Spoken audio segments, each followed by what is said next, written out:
Miss হবে না আপনার পছন্দের টিভি শো। দেখুন জি5 অ্যাপে একদম ফ্রি। স্যার আপনাদের ডেকেছেন। হ্যাঁ আসছি। দাঁড়াও, এত লোক যাওয়ার তো কোনো দরকার নেই। শোনো, আমাকে না ওনারা খবর দিয়েছে, আর আইনের চোখে এখন আমি তোমার দাদার স্ত্রী, আমরা একই বাড়িতে থাকি, তাই স্ত্রী হিসেবে আমার যাওয়াটা উচিত। আর আমি যখন সব কাজ ফেলে তোমার দাদার জন্য এখানে এসেছি তখন আমিই যাব কথা বলতে।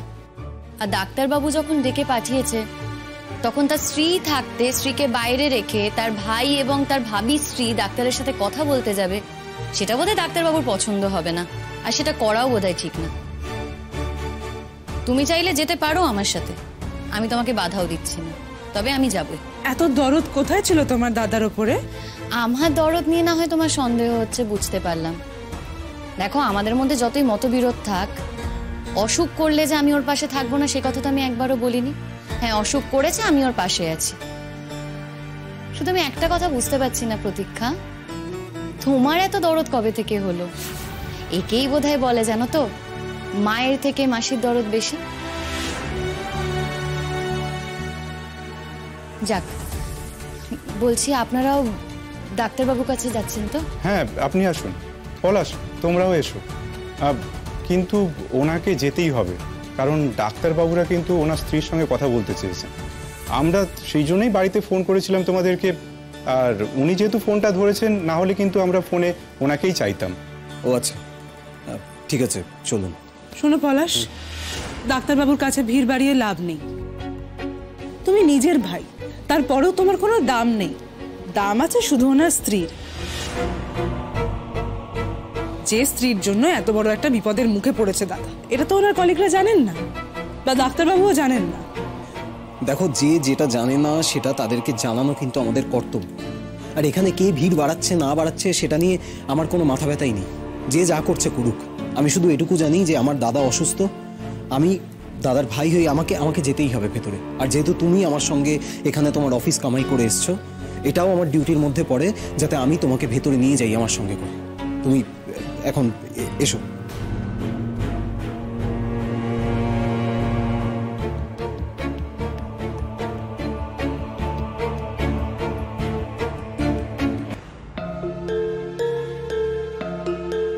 স্যার, পেশেন্ট পার্টি চলে এসেছেন।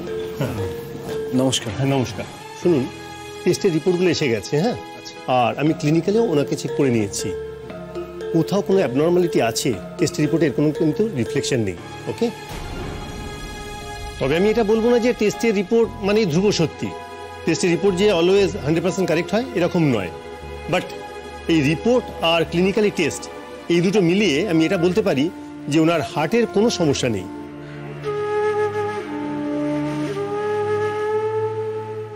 ডাক্তারবাবু, আপনার মুখে ফুল চন্দন পড়ুক।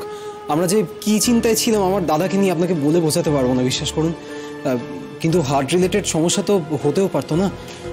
আসলে আমার দাদা তো খুব স্ট্রেসের মধ্যে থাকে। আজকালকার জীবন মানেই স্ট্রেসের জীবন। বলুন তো, কে বলতে পারে যে সে স্ট্রেসের মধ্যে নেই? এর মধ্যে ভালো থাকার চেষ্টা করতে হবে, আর কিছু হালকা এক্সারসাইজ করতে হবে। না ডাক্তারবাবু, আসলে অন্যদের জীবনে যা স্ট্রেস, তার থেকে আমার দাদার জীবনের স্ট্রেসের কিছু পার্থক্য আছে। আসলে ও কিছুদিন আগেই বিয়ে করেছে এবং বিয়ের পর থেকেই তারপর থেকে ওর সাথে আমার ডিফারেন্স অফ ওপিনিয়ন।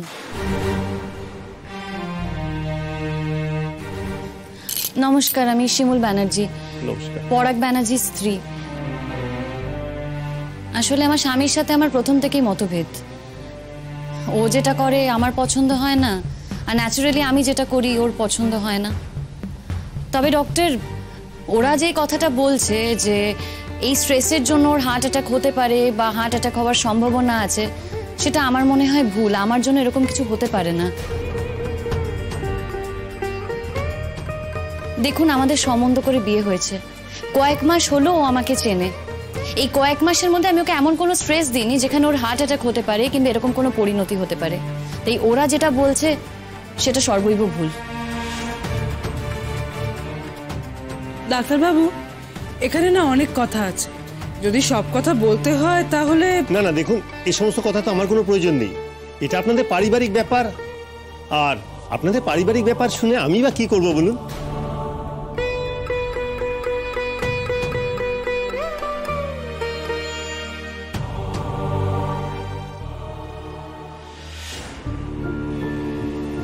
কিরে দাদা, শরীর কেমন লাগছে এখন? ব্যথাটা একটু কম মনে হচ্ছে। আর একটু পরে ব্যথাটা কমিয়ে দাও, তাহলে আর একেবারেই চিন্তা থাকবে না। প্রোগ্রামে তো যেতে পারিনি, বুঝলি তো, আর মনে হয় না যে এখন গিয়ে আর কোনো লাভ হবে। যাক, জীবনে তাও একটা কাজের কাজ করতে পেরেছিস। বলছি, সত্যি কি ভয়ের কিছু আছে ডাক্তারবাবু? টেস্টের রিপোর্ট অনুযায়ী ভয়ের কিচ্ছু নেই। ওকে, আমার মনে হয় সামান্য একটু অ্যাসিডিটি হয়েছিল, আর অ্যাসিডিটি হলে কখনো কখনো এরকম বুকে পেন হয়। সুতরাং আপনি একদম নিশ্চিন্তে ওনাকে বাড়ি নিয়ে যেতে পারেন। Okay, he is completely fit and fine.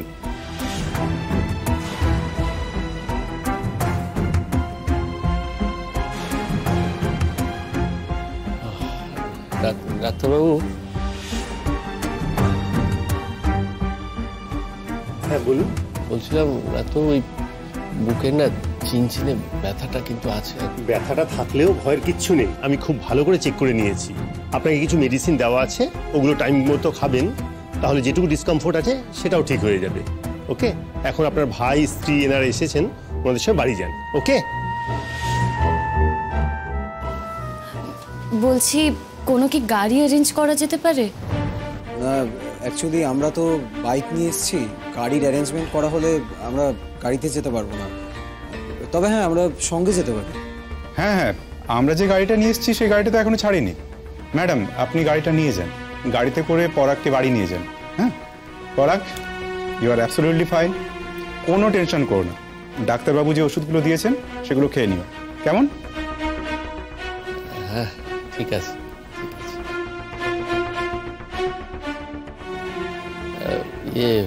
শিমুল,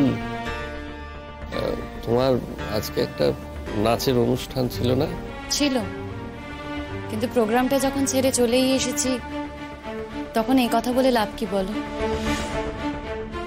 আমার ওই জন্যই খুব খারাপ লাগছে, মানে আমার জন্যই তুমি যেতে পারলে না। তো যাক, আমার ভালো লাগছে যে তুমি যেটা চেয়েছিলে সেটাই হলো। মানে তুমি তো চাওনি যে আমি নাচটা করি, তাই এটা ভেবেই আমার ভালো লাগছে যে তোমার ইচ্ছেটা পূরণ হলো।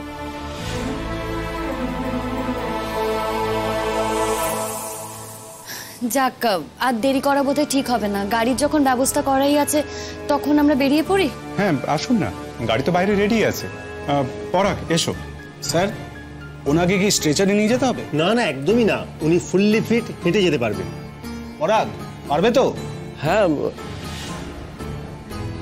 হ্যাঁ, মানে ডাক্তারবাবু যখন বলছেন তখন দেখি চেষ্টা করে।